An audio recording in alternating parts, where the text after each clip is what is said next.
And we're back to learning Affinity in the year, day 11. Let us go over the basics of the Ellipse tool. You can find it right here, where the rectangle tool is. And if you're unsure, you can also right click on this box and then select it. Just left click drag, like we did with the rectangle tool.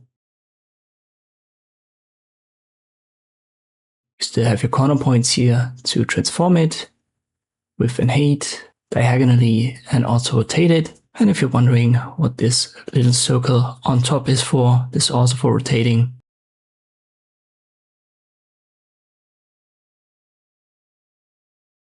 We still have our transform options, so nothing has changed here.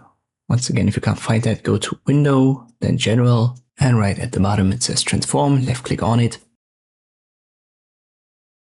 And as I've already shown you, you can type in, for example, 100 and make it pixel, just add px to it, and it will convert it directly to the unit that's set in our document. In my case, that's millimeters. So you can work with different units by just typing that after the number.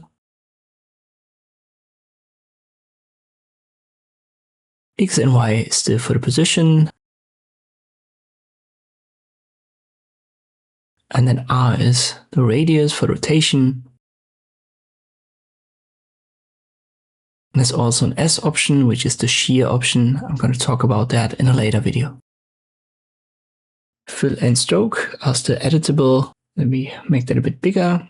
The first swatch here is the fill. I switch the swatches and I pick one here, like a reddish. Second is the stroke. Make sure to increase the stroke weight if you can't see it properly.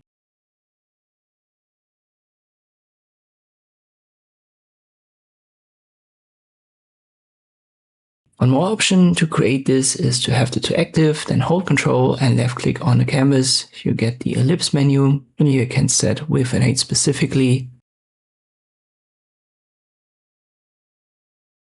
You have the reference point, which adjusts the origin point, so from where it's being constructed. Usually that's from center. And a link icon. This logs the aspect ratio, so with it, width and height are adjusted at the same time. And with it deactivated, you can adjust width and height individually. And these are the basics of the Ellipse tool in Affinity. Hope this video was helpful, thank you for watching, and I'll see you next time.